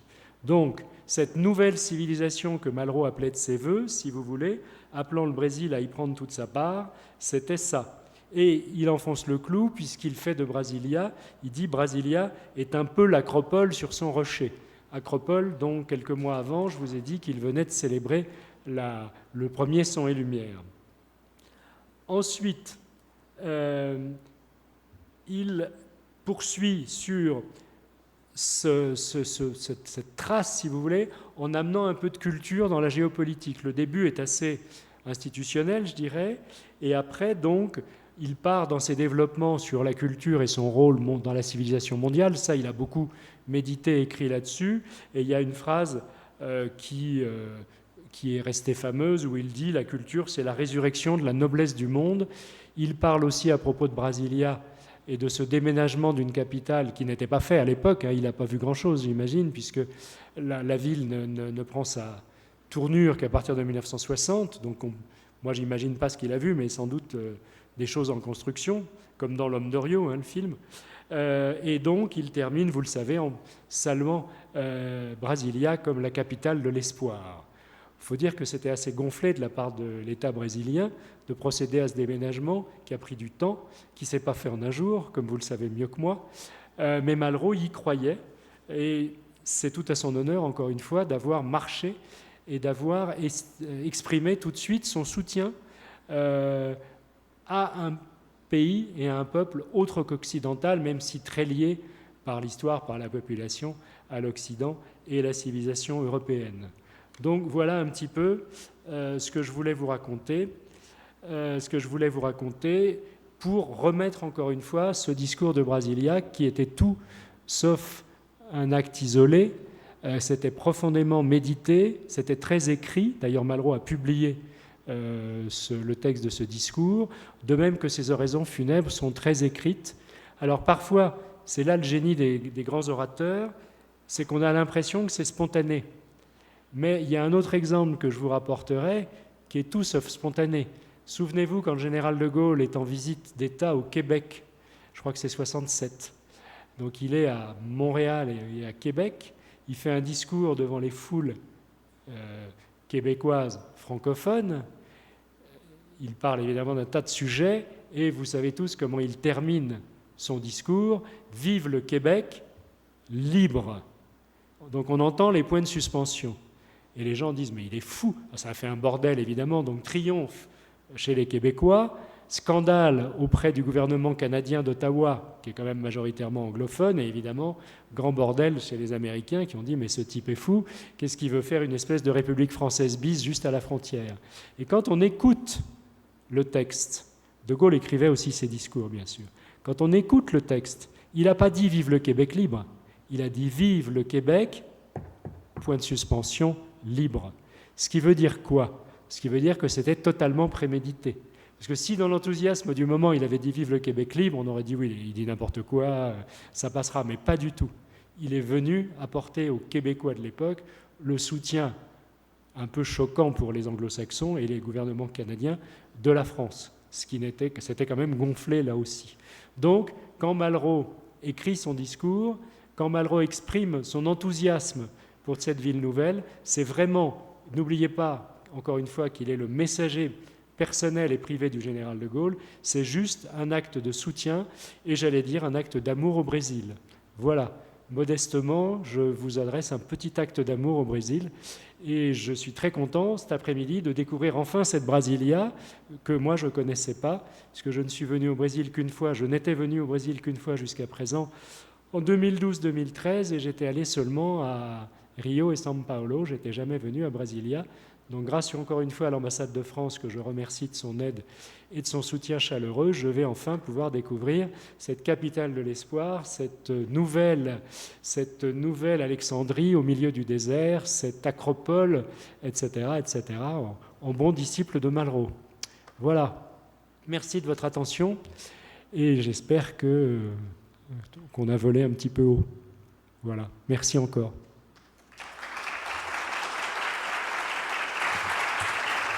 Obrigado, comme vous dites. Bon, merci beaucoup, Jean-Claude Perrier, pour ces très, très intéressants récits, très informés, avec beaucoup d'informations.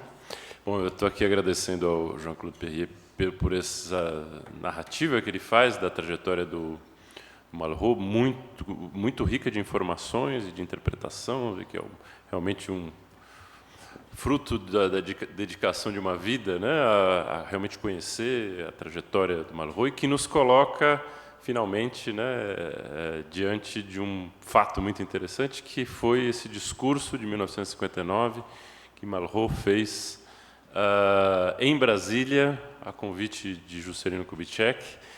E quer alguma coisa? Ah, pardon, mais là, jusqu'à présent, je comprends. Je m'améliore en brésilien. Il parle très clairement, ça va. Eu vou falar tout doucement, Merci. Como ça. Então, nos coloca diante desse discurso de Malraux, feito em Brasília, em agosto de 1959, a convite do Juscelino Kubitschek, quando Brasília estava terminando os últimos meses da sua construção, antes de sua inauguração, né?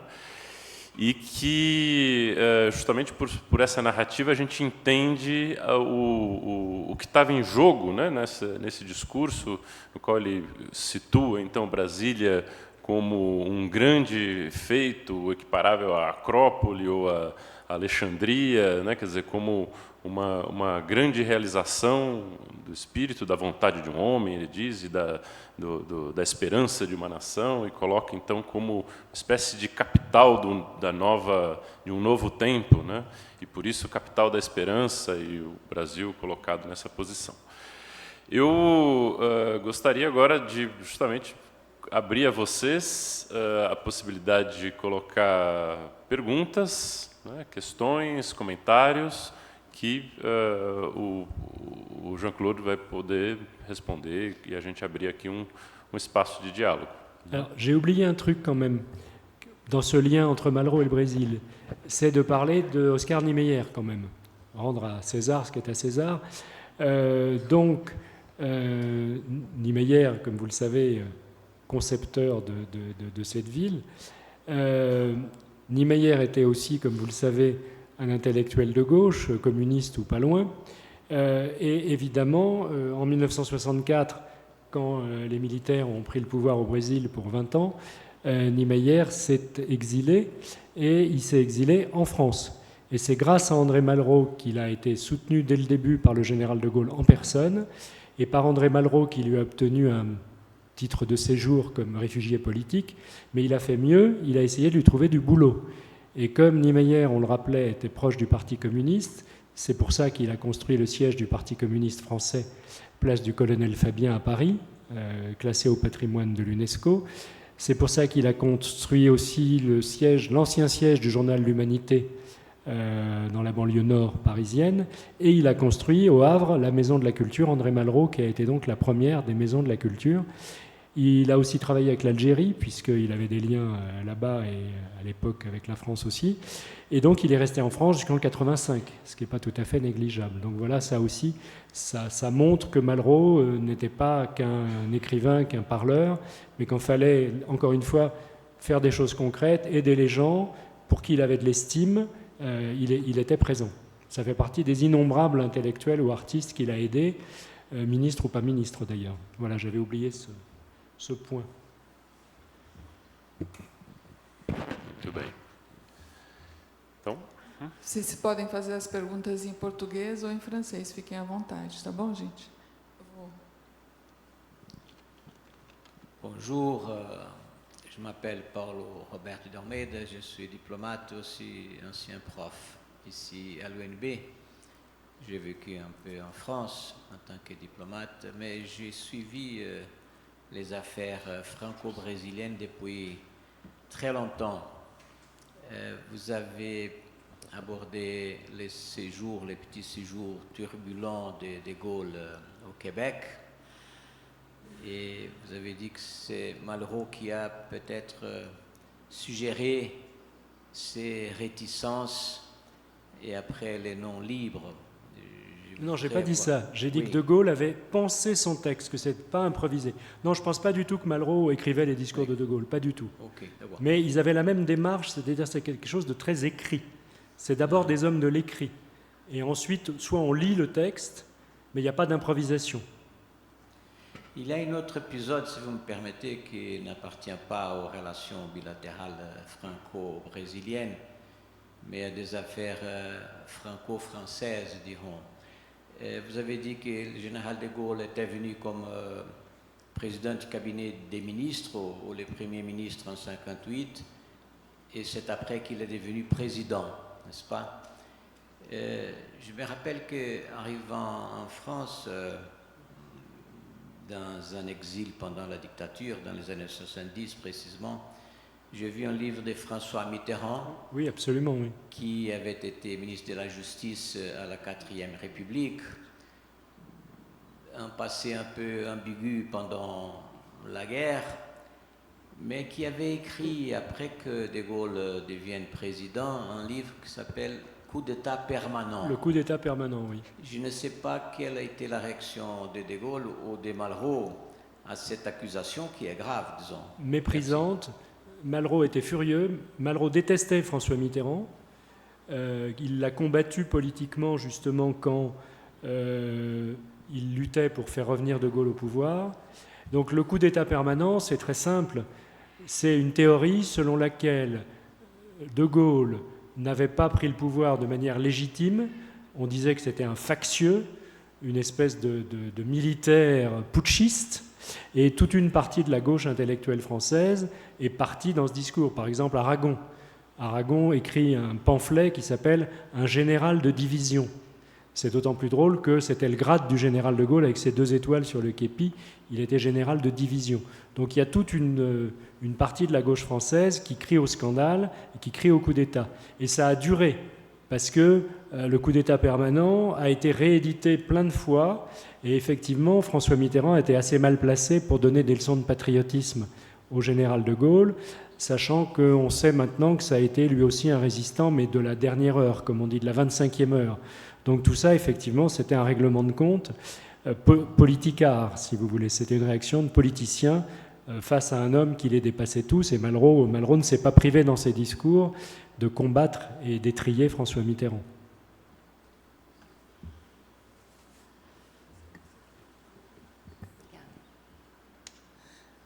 Bonjour, messieurs. Merci de votre conférence passionnante.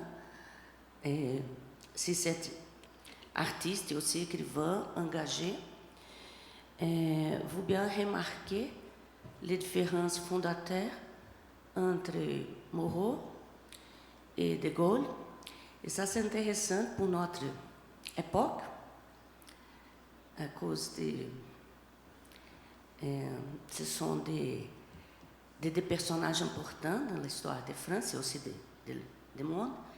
Mais les différences fondateurs n'ont pas empêché d'André Moreau rester comme un ministre de la culture en France pour plus d'une décennie. Et à votre avis, c'est possible dans notre monde aujourd'hui, une relation comme ça, un chef d'État accroché sur son cabinet, des intellectuels, Oui. avec beaucoup de liberté et de propres pensées, parce qu'aujourd'hui, Il n'y a pas Chico Buarque qui a été ministre de la Culture brésilien, ou je dis des bêtises? Gilberto Gil, oui, je me trompe d'artiste, pardon. Gilberto Gil, ministre de la Culture brésilien, ça avait de l'allure aussi. Oui, mais Si je vous ne voulez... pense pas au Brésil. Alors, je ne compare pas Gilberto Gil à André Malraux, c'est pas le même genre de beauté. Mais oui, c'est possible, bien sûr. Bien remarqué, parce qu'on a quelques-uns qui ont vécu dans un temps un peu différent pour les chefs d'État, qui n'acceptent pas les différences, ces choses comme ça. Bien sûr. Merci de votre attention. Je m'appelle Laetitia Renaud, je suis professeure au cours de journalisme à notre cher UNB et je suis chargée d'enseignement de journalisme audiovisuel et notamment à la télé et aux écrans. Merci. Et merci pour votre conférence qui a prie. nous fait voyager dans notre époque. Merci. C'est gentil, merci madame. Alors, vous avez raison de soulever un point, c'est que les rapports entre le politique et le culturel sont compliqués partout. Ont toujours été compliqués partout d'ailleurs. Les politiques et les intellectuels, pour faire simple, se fascinent mutuellement, mais aussi se repoussent. Il y a une relation sadomaso entre les deux, d'attraction-répulsion. Les intellectuels sont fascinés par le pouvoir, parce que quand on est un homme politique, qu'on est au pouvoir, on peut, en théorie, influer sur l'ordre du monde, le destin de l'humanité. On le subit tous les jours aujourd'hui avec quelques grands fous qui gouvernent la planète, hélas, et qui font tuer des milliers de gens. Donc l'intellectuel est fasciné par le pouvoir, et de son côté, l'homme politique, quand il n'est pas trop inculte, si vous voyez ce que je veux dire, l'homme politique, quand il a quand même quelques cultures, est fasciné par les intellectuels et notamment les écrivains, ne serait-ce que parce que, en théorie, l'écrivain va survivre aux politiques dans l'histoire. Il vaut mieux être un immense écrivain qu'un dictateur si on veut se faire une place dans l'histoire, dans les rayons des bibliothèques, même si, encore une fois, tout le monde écrit, si vous voulez. Donc, il y a ces rapports complexes. Et alors, évidemment, ça se complexifie tout particulièrement quand le politique appelle à ses côtés l'intellectuel, l'artiste, l'écrivain.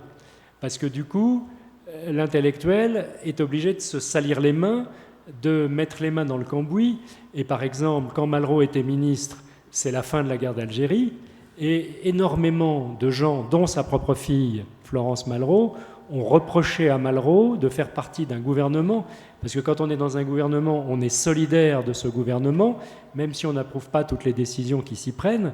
Donc on a beaucoup reproché à Malraux sa trahison de ses convictions. Comment ce type qui a lutté pour la guerre d'Espagne, qui a dénoncé le colonialisme français en Indochine dès les années 20, peut-il soutenir la politique d'un pouvoir qui veut s'accrocher à la colonisation en Algérie? Donc c'est compliqué, il l'a très mal vécu d'ailleurs. Il a été victime d'un attentat. L'OAS, l'organisation de l'armée, c'est l'OAS, je ne sais plus, secrète, pardon, c'est-à-dire les colonels fascistes qui voulaient que l'Algérie restât française, ont commandité un attentat au domicile d'André Malraux. Par miracle, il n'était pas chez lui, mais il y a eu une fille de ses voisins qui a été très gravement blessée, qui a perdu un œil dans cet attentat.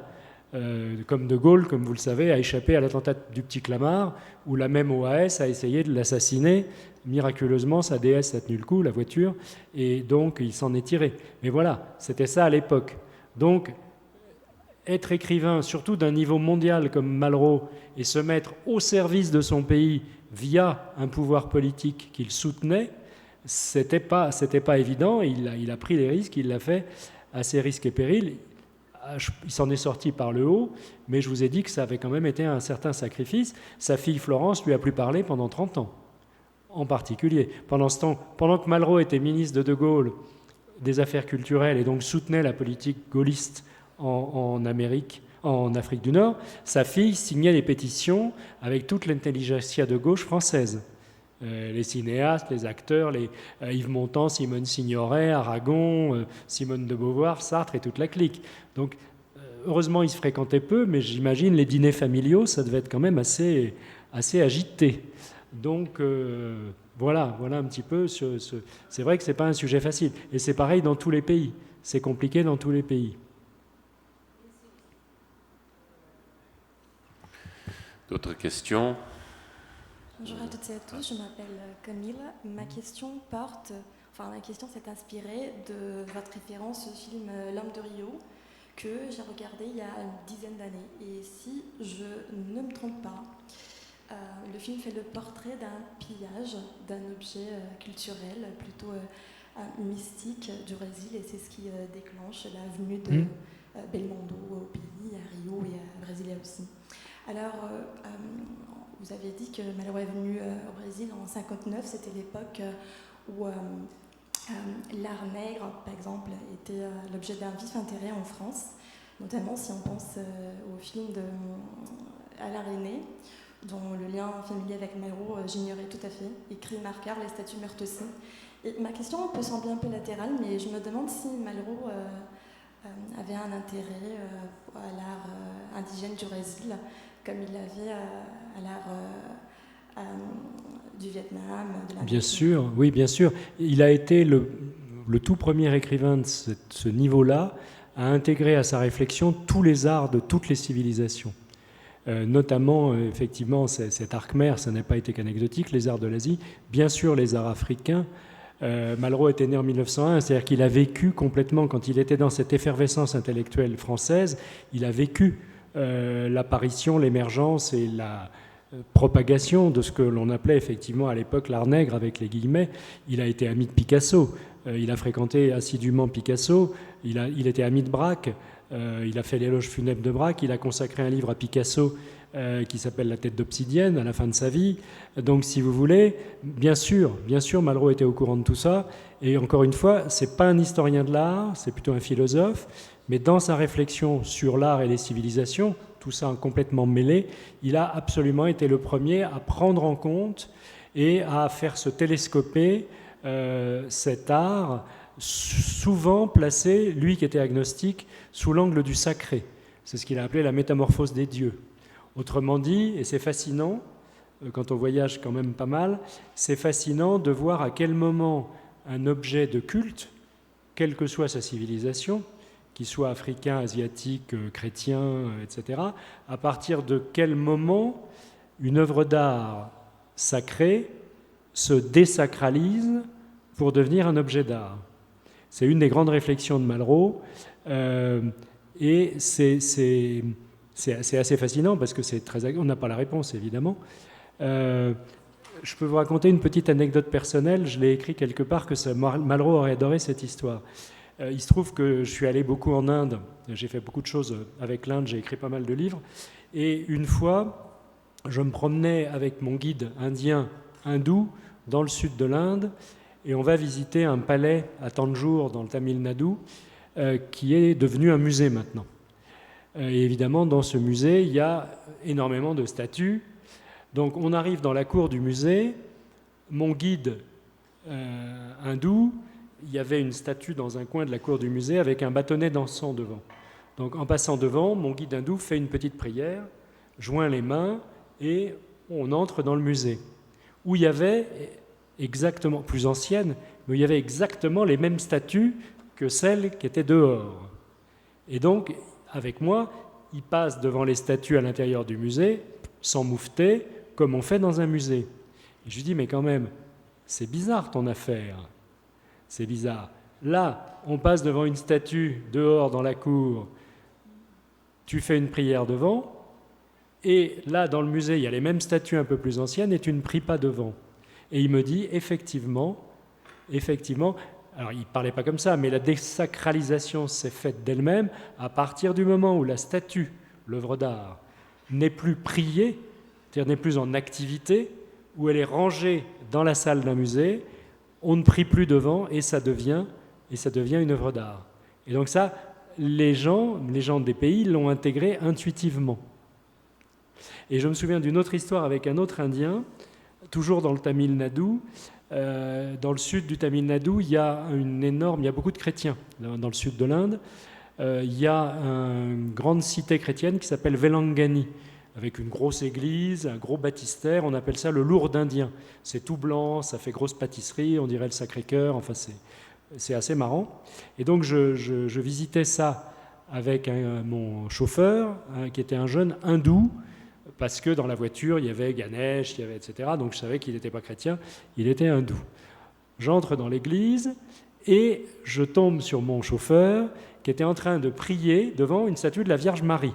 Il lui avait mis un collier de fleurs, il était en train de lui faire ses dévotions à la manière hindoue, en joignant les mains, etc. Donc je m'approche et je lui dis, mais Palani, que je sache, tu n'es pas chrétien, et je te trouve en train de prier devant la Sainte Vierge, qui est évidemment symbole de la religion catholique. Et je lui dis, pourquoi ? Et il a cette phrase sublime, il me dit, oh, tu sais, avec les dieux, on ne sait jamais. Ça veut dire il faut les prier tous. On ne sait jamais quel est le vrai, on ne sait jamais quel est le bon. Et après tout, peut-être que la Vierge Marie se souviendra de moi quand je serai au paradis. Je trouve ça magnifique. C'est à la fois complètement païen et je trouve ça très très beau et très œcuménique. Et Malraux aurait adoré ces deux histoires, ça j'en suis certain. Voilà. Merci. Merci à vous. C'est une belle parabole. C'est une sorte d'actualisation du Paris pascalien. Oui, absolument. On ne sait jamais, si Dieu existe, autant se mettre en règle. Voilà. Oui, bonjour, merci pour la lecture parfaite. Je suis Ivan Camargo, professeur ici à l'Université de Brasilia, et j'étais le président de l'Alliance française. Et je voudrais vous inviter de venir parce que, bon, la pierre fondamentale, c'est André Malraux, signé avec Juscelino Kubitschek, et le bâtiment, c'est Oscar Niemeyer. C'est très beau, un beau jardin. Donc c'est ça, si vous voulez se promener cet après-midi à Brasilia, l'Alliance française est un très bon endroit. C'est super gentil. Je dois faire une balade effectivement avec un guide local. Peut-être on passera devant l'Alliance. Je vous promets rien, mais bien sûr. D'autant plus que j'ai appris avant-hier à Brasilia, à Rio, qu'il y avait une autre histoire avec Malraux et le Brésil, encore une. Comment on appelle ça, le pavillon du Brésil à la Cité universitaire de Paris a été construit par Le Corbusier, donc ami de Malraux, et j'ai appris que Malraux était allé à l'inauguration. Et donc à ce pavillon du Brésil de la Cité universitaire à Paris, que je vous avoue que je ne connais même pas. Je ne connais même pas la Cité universitaire globalement, et encore moins le pavillon du Brésil. Vous voyez, il y a plein de petits points ténus comme ça. D'autres questions? Encore une question. Encore une question. Bonjour, je suis Gloria, professeure du département de lettres à l'Institut des lettres. Merci beaucoup pour votre très beau portrait de Malraux et toutes les relations avec le Brésil. En fait, au début, vous avez cité un écrivain engagé, mais c'est un terme du XXe siècle, vous avez précisé. Alors, qu'est-ce que vous pensez aujourd'hui, hein? Parce que des fois, comme je travaille sur la littérature contemporaine, je vais interviewer quelques auteurs et ils ont une résistance à ce terme-là. Non, je ne suis pas un écrivain engagé. Comment vous envisagez cela aujourd'hui? Merci de cette question très, très intéressante. Je pense que la notion d'écrivain engagé, donc effectivement, elle est très XXe siècle parce qu'à l'époque, il y avait des affrontements idéologiques, bloc contre bloc. Et être engagé pour un écrivain, c'était lutter contre ce fameux mythe, vous savez, de la tour d'ivoire. On disait toujours que l'écrivain, c'est celui qui vit hors du monde, qui fait son œuvre, etc. Il y en a, hein. Tous les écrivains ne sont pas engagés, entre guillemets, ne s'étaient pas engagés. Mais c'était un peu le contrepoint ou le contrepoids de tout ça. Il y a le mythe de l'écrivain engagé, le poète, la tête dans les nuages, qui fait sa création et que sa création, et puis l'écrivain qui se confronte au sort de l'humanité, qui essaie de l'améliorer autant que faire se peut, et qui, pour certains, adhère à un certain nombre d'idées politiques, surtout idéologiques. Le problème, c'est que la barbarie inouïe du XXe siècle, mais quand on disait ça, on ne prenait pas en compte celle qui est en train de nous tomber sur le coin du museau au XXIe siècle, dont je redoute qu'il soit encore pire que le précédent. C'est bien parti. Donc, à l'époque, un certain nombre d'écrivains se sont officiellement engagés en politique sous la bannière de tel ou tel parti politique. Je pense évidemment, et ça a des résonances tout particulières en Amérique latine, aux écrivains communistes. Il y a tout un énorme pan de la littérature latino-américaine constitué d'écrivains ostensiblement se recommandant du Parti communiste. Le problème, c'est que chez nous, en Occident, après la Deuxième Guerre mondiale, après la découverte des camps de Staline, les massacres perpétrés, l'archipel du Goulag et tout, c'est quand même difficile pour un intellectuel, un écrivain, un artiste, de se dire aujourd'hui communiste. De toute façon, en France, on n'a quasiment plus de communistes. Quand De Gaulle était au pouvoir, les communistes faisaient 25-30% des suffrages aux élections. Maintenant, s'ils en font 2, ils sont bien contents. Donc, si vous voulez, ça n'a plus rien à voir. Donc, il me semble que l'engagement en a pris un coup dans l'aile, pour parler familièrement. Voilà. De l'autre côté, évidemment, du côté de droite ou d'extrême droite, appelons ça comme on veut, l'engagement n'a pas survécu à la guerre. Parce que de l'autre bord, par haine du communisme, un certain nombre d'écrivains et d'intellectuels se sont engagés carrément aux côtés des forces d'occupation, de Pétain, ou voire même des nazis. Il y a quand même eu des intellectuels français qui ont fini dans la division Das Reich de la Waffen-SS sous l'uniforme nazi. Ça, c'est quand même pas très glorieux. Donc, se recommander d'un côté du communisme, de l'autre, disons du fascisme pour faire simple, c'est quand même assez compliqué. Alors, où ça se complique un peu plus, c'est que, comme vous le savez, nous assistons en France en ce moment à un grand bordel généralisé, à une crise politique et civilisationnelle très profonde que Malraux aurait sûrement mieux diagnostiqué que je ne puis le faire. En revanche, nos valeurs et nos codes de référence sont cul par-dessus tête. Et qu'aujourd'hui, c'est une droite extrême qui tient le haut du pavé, qui est arrivée à se dédiaboliser, c'est-à-dire à faire oublier ses origines fascistes, à faire oublier la collaboration, à faire oublier l'OAS, à faire oublier un certain nombre de sales affaires et de sales dossiers, parce que quand même cette extrême droite s'est construite sur les restes de cette idéologie-là mortifère, et cette extrême droite est arrivée, elle, à se dédiaboliser, et en retour à faire diaboliser ce qu'on appelle aujourd'hui l'extrême gauche. Comme il n'y a plus de communistes, ou presque, en France, et qui sont bien moumous, c'est LFI, la France insoumise de Jean-Luc Mélenchon, qui a repris ce rôle de gauche extrême et qui est complètement en but à une hostilité. C'est-à-dire qu'il y a une résurgence de la lutte bloc à bloc, sauf que c'est plutôt l'inverse. À une époque où intellectuel de gauche, c'était presque un pléonasme en France pendant des décennies. Maintenant, c'est presque devenu une hérésie, une aberration. Et quand on dit aujourd'hui d'un écrivain français « Ah oui, c'est un intellectuel de gauche », c'est plutôt franchement méprisant. On dit ça de Raphaël Glucksmann, qui est un de nos potentiels candidats à l'élection présidentielle. On dit « Ah bah oui, mais lui, c'est un intellectuel de gauche ». Sous-entendu, c'est un bourgeois, un bobo, Saint-Germain-des-Prés, grandes écoles, il a du fric, il connaît rien au peuple, etc., etc. On mange de ça en France tous les jours, dans la presse, dans l'opinion, dans les livres, dans l'édition, avec des anathèmes, avec des oukases, avec des injures, avec des procès. On vit un sale moment, hein. On vit un sale moment. Alors je sais que vous allez déguster, vous aussi, parce que vous avez des élections bientôt, mais on pensera à vous au moment de vos élections présidentielles, et vous penserez à nous l'année prochaine, au mois de mai, quand ce sera nos élections présidentielles.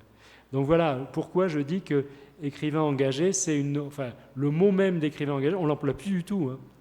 Ça fait complètement toc aujourd'hui en France.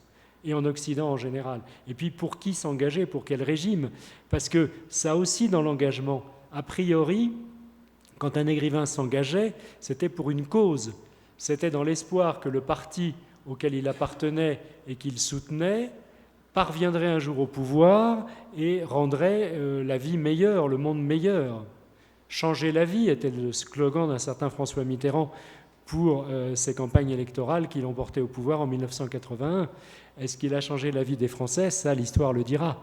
C'est une grande ambition, mais est-ce que ça marche? Ça, c'est moins sûr. Quand on est au pouvoir, c'est moins évident. Donc, aujourd'hui, s'engager, d'accord, mais à part sur des causes humanistes, j'allais dire, Greenpeace, les animaux, que sais-je, le tiers-monde, comme on ne dit plus, pour qui s'engager aujourd'hui? On ne va pas...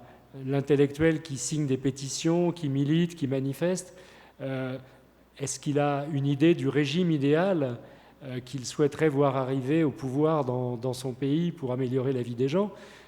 Honnêtement, je peux vous faire une confidence, on en parle entre nous, et sous le contrôle de nos amis de l'ambassade, on est bien enquiquiné de savoir pour qui voter.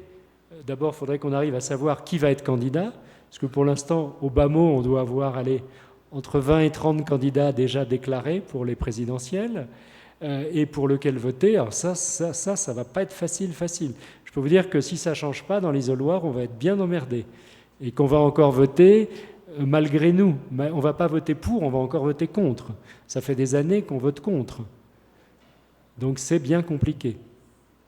Donc je pense que l'engagement, il est sans doute à réinventer. Il serait sans doute à réinventer une fois qu'on aura un peu éclairci le paysage. Et comme en France, tout passe par l'élection présidentielle, eh ben, on va voir ce que va donner notre élection présidentielle et on regardera la vôtre, évidemment, avant. Et les midterms de Trump aussi. Il y a des grands moments, des grands rendez-vous comme ça géopolitiques qui vont changer, qui peuvent changer la face de la planète.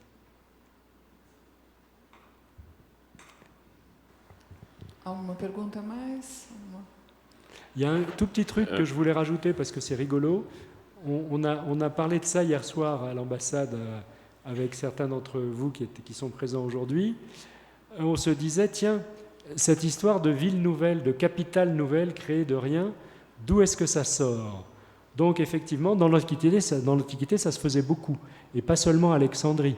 Les Romains ont peuplé le monde de villes inventées de toutes pièces, créées, cadastrées, bien, ça ressemble à Brasilia d'ailleurs, avec des blocs, ce qu'on appelle le plan hippodaméen, de nom d'architecte Hippodamos de Milet, a été inventé avec des blocs, avec un plan orthogonal qui se coupe à angle droit.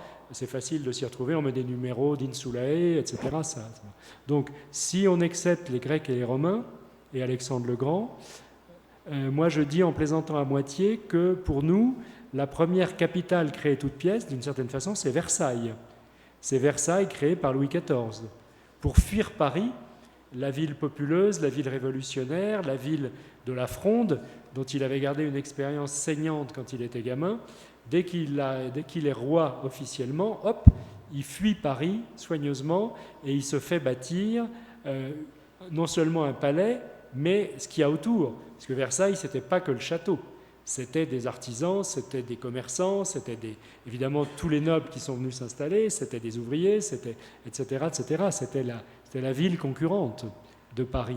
Et donc pendant des décennies, le roi de France, jusqu'à Louis XVI, n'a plus habité Paris. Parce que le régime avait juste la trouille du côté effervescent. Et on peut chercher comme ça quelques exemples de villes de capitales qui ont été déménagées pour des raisons strictement politiques, par tel ou tel homme politique. On peut parler d'Yamoussoukro, la capitale inventée de toutes pièces par Félix Houphouët-Boigny en Côte d'Ivoire, parce que Yamoussoukro, c'était son village natal, paumé en plein désert, en pleine savane africaine, loin de la bruyante capitale Abidjan. On pourrait aussi parler aujourd'hui, je ne sais jamais prononcer, Laurent, la capitale birmane, Naypyidaw. Notre ambassadeur prononce ça beaucoup mieux que nous. Naypyidaw, la capitale birmane construite pour fuir Rangoon par les militaires putschistes, où est détenue d'ailleurs la dirigeante légitime Aung San Suu Kyi. Donc Naypyidaw, Abuja au Nigeria, ça je ne sais pas pourquoi ils l'ont fait. Et là, il y a un exemple qui est en train de se faire aujourd'hui, c'est au Caire, où ce fou de maréchal al-Sisi est en train de claquer les milliards des Américains et des Nations Unies pour bâtir une capitale distante de 50 km du Caire, après avoir rasé tous les quartiers populaires, construit une espèce de ligne de métro empruntée par personne, et où en plein sable va s'ériger cette capitale dont je ne sais même pas le nom, je ne sais même pas si elle a un nom. Donc si vous voulez, je ne veux pas du tout comparer Brasilia à ça, mais c'est quand même rigolo, cette volonté à un moment d'un pouvoir politique de rompre avec toute une tradition et de quitter une ville capitale depuis quelquefois des siècles pour en construire une autre où on rassemble effectivement tous les pouvoirs, les bâtiments administratifs, etc., etc., et qui, parce qu'elle est neuve, est évidemment plus facile à contrôler qu'une capitale grouillante, bruyante, ancienne, bordélique, avec des petites rues, des coupes-gorges, une population remonte, etc., etc. C'est l'ambassadeur qui nous disait hier soir qu'à Naypyidaw, il n'y a quasiment rien, mais qu'ils ont commencé par construire des autoroutes à 6 ou 7 voies pour pouvoir y faire se poser des avions en cas d'urgence, en cas d'insurrection, en cas d'attaque. Vous voyez, la parano de ces militaires n'a pas de cesse. Voilà, ça peut paraître un peu loin d'André Malraux, mais finalement, il serait là, il aurait sûrement des réflexions sur tout ça. Merci. Un petit mot des autorités. Merci beaucoup. Donc, je tenais de nouveau à remercier chaleureusement Jean-Claude Perrier pour sa présence ici, et puis Josélie et le professeur Ayer pour accueillir cette conférence. Donc, l'UNB e l'Associação de Profs de Français do Distrito Federal. Muito obrigado a todas e todos pela presença. E se você tem interesse na cultura francesa, organizamos sessão de cinema gratuita toda quarta-feira às 19 horas na Embaixada. Sejam todos e todas bem-vindos, sem reserva, só chegar, sem CPF, sem nada. Sejam todas e todos bem-vindos e agradeço de novo. Merci à tous. Peut-être suggestion, Laurent, un jour il faudrait que vous montriez l'espoir, Sierra de Teruel. On a des copies restaurées maintenant. C'est un magnifique film en noir et blanc, tourné par Malraux, où il met en fiction un des derniers épisodes de la guerre d'Espagne, et c'est très très beau. C'est pas dans notre catalogue, mais on va voir. Mais ça va y entrer. Si on a un petit peu d'argent, on va essayer de faire ça. C'est pas cher. Alors c'est pas cher. Hein. C'est Frémaux, vous savez, qui a restauré, et c'est MK2 qui le diffuse. Et on a diffusé L'Homme de Rio l'année dernière. Oui, alors c'est vrai que L'Homme de Rio, c'est marrant, parce que le film de René, mari de Florence Malraux, qui se passe, comme son nom ne l'indique pas, plutôt à Brasilia qu'à Rio, avec le beau Jean-Paul Belmondo qui passe son temps à courir à poil, enfin presque à poil, dans les rues de la nouvelle capitale. On a fait tout un mois le Brésil vu par des cinéastes français, donc avec Orfeo Negro, avec L'Homme de Rio, avec Sarah. Merci encore. Merci à vous. Et à très bientôt. Merci a tous, obrigado. Muito obrigada, gente. Se alguém não assinou a lista de presença, pode fazer lá fora, por favor, tá? Para receber o certificado depois. Muito obrigada.